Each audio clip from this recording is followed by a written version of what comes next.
So we've got new people on the panel. So Martin, do you want to go first from Carbonate, just a brief introduction of yourself and what Carbonate does? Yeah, absolutely. So my name is Martin Bannon. I'm the Chief Commercial Officer for Carbonate. Carbonate, in short, is an innovation in CCUS through mineralization that seeks to transform industrial residues by reacting with CO2, thus providing carbon capture, and in the process of doing so, creating new aggregates and circular materials that can be used in a host of applications, including the built environment, fertilizer, and lots of other new exciting things that we're working on. Thank you.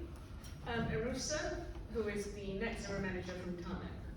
Hi, so I work for Tarmac. So Tarmac makes building products and sustainable construction materials.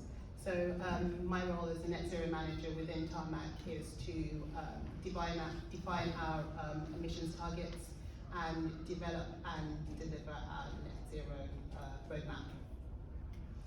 Okay, so the title of the panel discussion is Making Low Carbon Investment a More Viable Option and Supporting Solution Providers.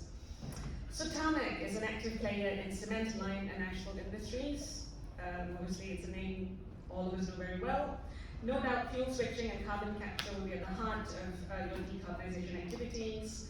But reading Tarmac's latest sustainability report, some of the key highlights are recycling over 7.2 million tonnes of waste in secondary materials, recycling over 900,000 tonnes of recycled asphalt into new asphalt. And I was just wondering if you could elaborate a little bit more on how Tarmac has been so successful on its circular economy journey. Yeah, so as you mentioned, for asphalt, for example, we are reusing a high amount of RAP, so that's recycled asphalt planings. So instead of, the advantage of that is instead of taking new aggregates and processing that and quarrying it from the site, we're using that in our burners as well.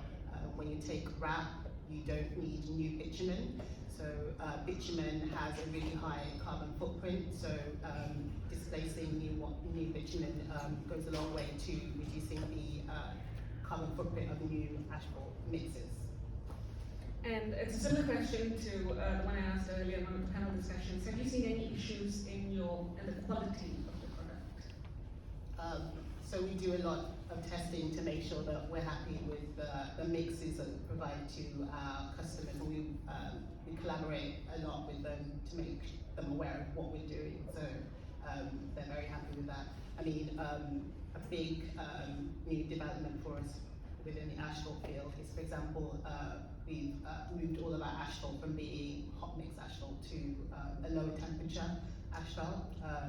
So this is standard on all our products, and they're aware, and we make them aware that this is where we're moving towards, because that means that there's lower emissions from when we produce when we manufacture that product, and those carbon savings are transferred onto our customer as well, and the quality is still as expected.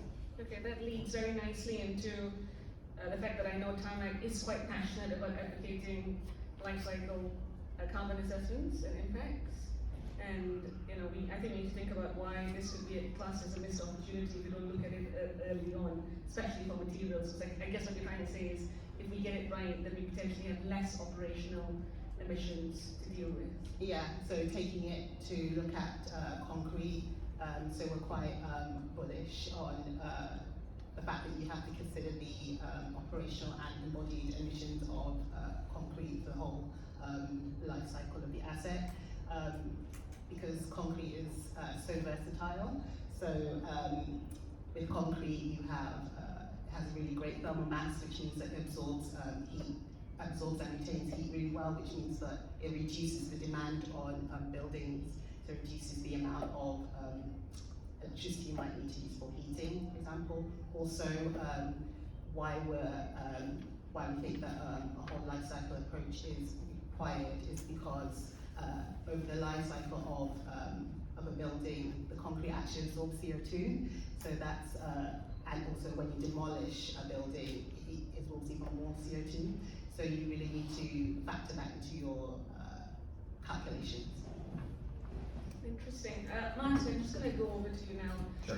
So Carbonate's technology is one of a kind. It has developed a mobile carbon capture solution called the CO2 container, Right. which is a modular solution to industry circularity. So it's a bit of like a plug-and-play system.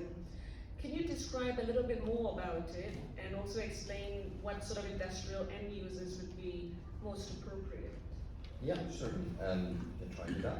So I think if we take the most realistic example and the real life example that we have at the moment operating today is where we intervene in a cement plant and we deploy the container directly into the flue stack of the cement plant and as a result draw in CO2. Subsequently what we do is we take the thermal residues, in this case the cement bypass dust that comes out of the kiln, frequently from an alternative fuel firing system, and we use the ashes essentially as a housing for the CO2.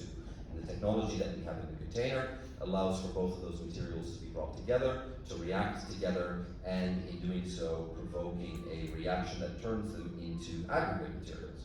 And those aggregate materials have a negative carbon value because of course they contain permanently sequestered CO2, and of course they are on the outset wastage. And so in bringing the two together and then having a circular product has some really interesting and positive effects economically in terms of avoiding things like landfill costs, which are very sharp.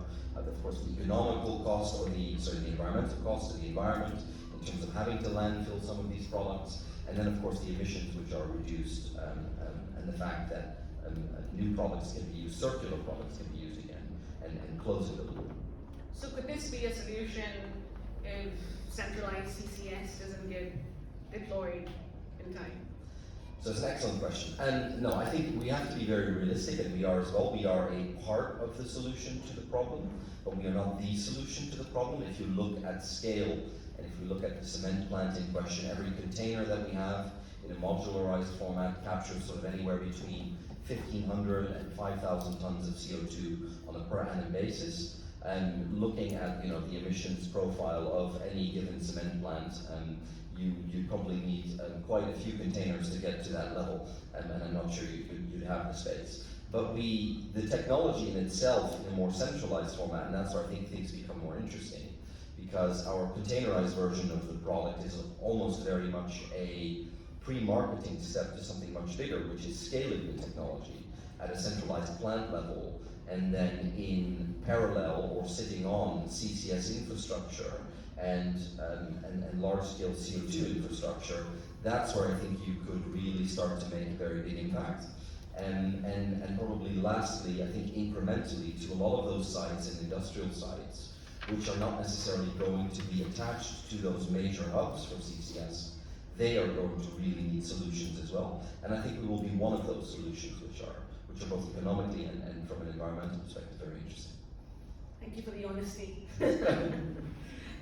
Rob, I just needed to ask on that slide, you know how you were showing that break-even point between natural gas and coal? Mm-hmm. If I read it correctly, it was 20 years. Yes. Do we think, it's probably a different question, but in terms of natural gas and hydrogen, will we see that, do you think? I think what that shows is that there wasn't one step that made coal disappear from our energy mix. It was a series of things, starting with air quality, and then with things on acid rain, and then carbon credits, and that successively drove it out of industries. I think we will see a similar transition between natural gas and then to a mix of things, whether that's electricity and hydrogen. And I think that those will hopefully happen in a quicker, because we've got a much more structured approach to it now with a target set. And I think that's going to be the interesting thing that will drive a range of policy measures, and that will drive that much quicker. Because it's interesting, isn't it? Because if it took that long, and we've got our 2050 ambition, But I guess the issue with the war and the energy situation is hopefully in a way hastening that time frame. Yes, I think it's certainly focused a lot of people's ideas on this, and I think I think what we've seen today is that because of the range of activities that we've got going on, there's a compound effect in terms of how we approach these challenges, where we can use energy efficiency, where we can use the right fuel source, and then where can we use the right abatement technology when those things aren't possible. The other thing that was interesting about your presentation was the technologies are clearly there, right? So what could be holding people back? I think that the technologies are there, and that they are have been developed and scaled to pilot applications in many places, and are productionised in other areas as well. I think that we have always had this challenge of this ratio between gas and electricity prices in the UK, and I think that is significantly skews away from some of these applications. And I think also there's a certain amount of difficulty in bringing these innovations into manufacturing processes.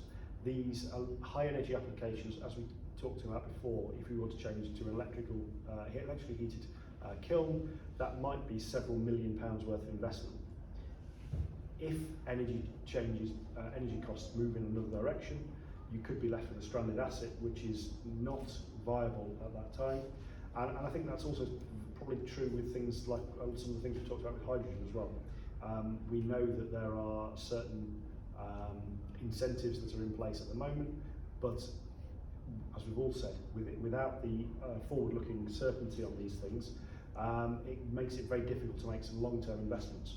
And I think that's why we've been more successful with smaller companies starting up or building new products in, where they have got their payback period is shorter and therefore can take a bit more risk on forecast energy costs with more certainty. It feels like the government is currently mainly providing funding for feasibility and engineering studies and for the deployment of industrial energy efficiency and decarbonisation projects in certain sectors like mining, manufacturing, data centres. I'm referring to the likes of the Industrial Energy Transformation Fund. What do you think the government could do for tech solution providers like yourself in order to ensure continuous growth? So I think it's not the incentive directly to us. I think it's directly to our customers. So I think if you talk about government, I think that BEIS are doing quite a good job of directing the funds that they have into the areas where they can make the most impact.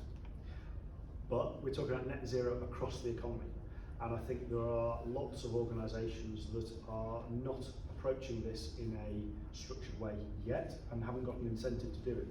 So I wonder whether there are things that are coming from across government, whether that's treasury incentives.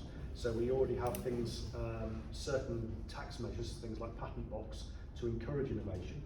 I wonder whether there are other incentives that can be more uniformly spread across industry, so that those, even in sectors that are not necessarily on paper the biggest energy users, but they may have options to innovate and change what they do and start to make significant changes in some of those other areas as well.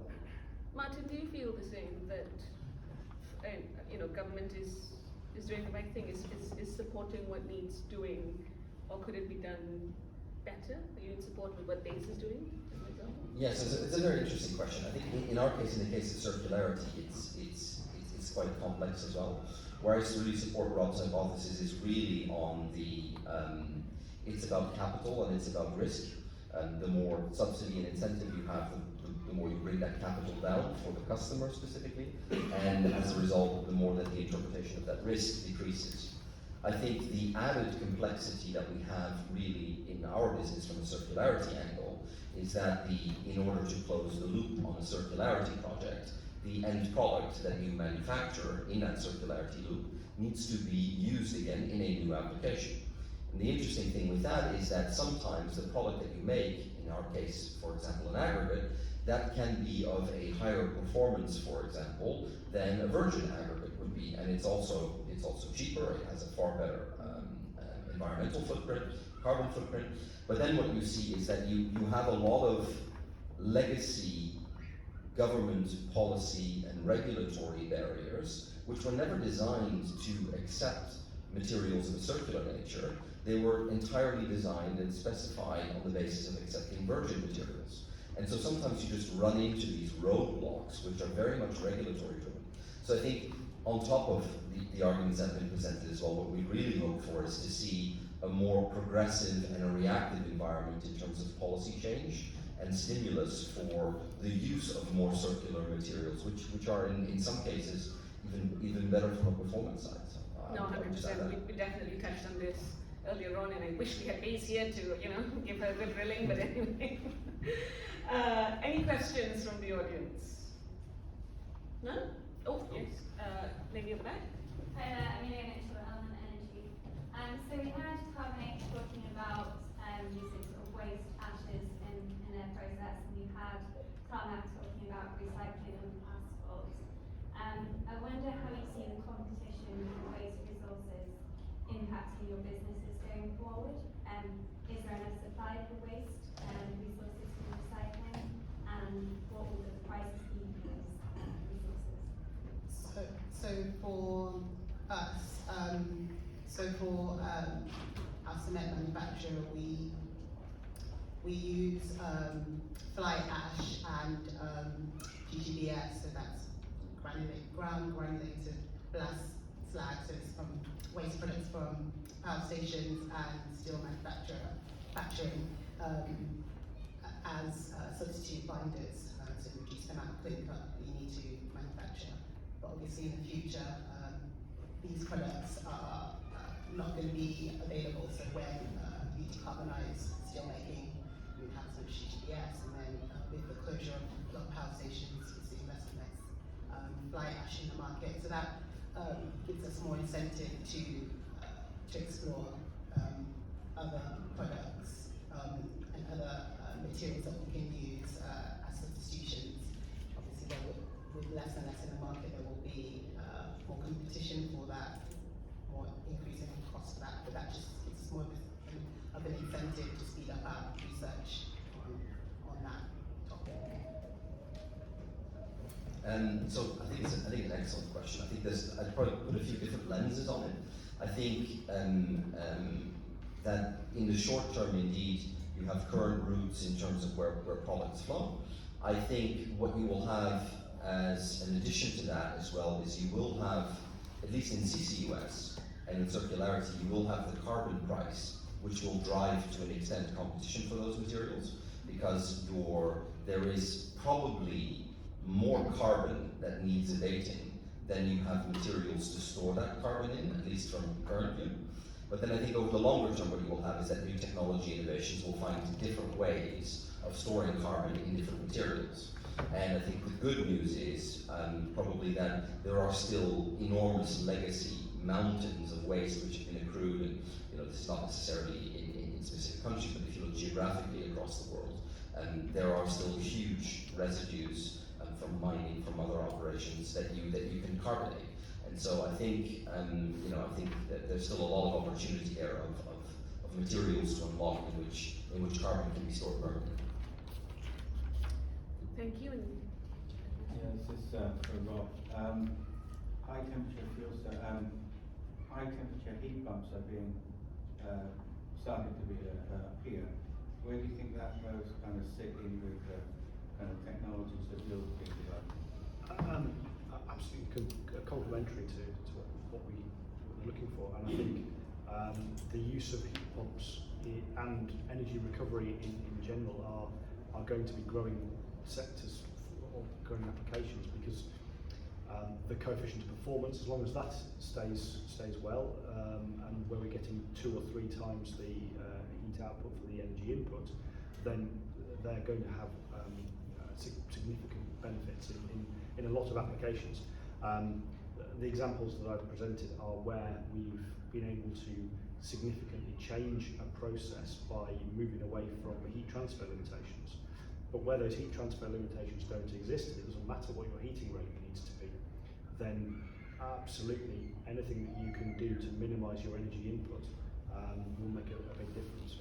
And that's where the opportunity comes within some of these processes to try and increase the insulation on high temperature processes, reduce losses, and then minimise the amount of energy you need to put in.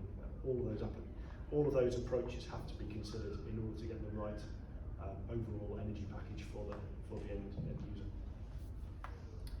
Okay, and if there are no more questions, then thank you to the panel. Thank you.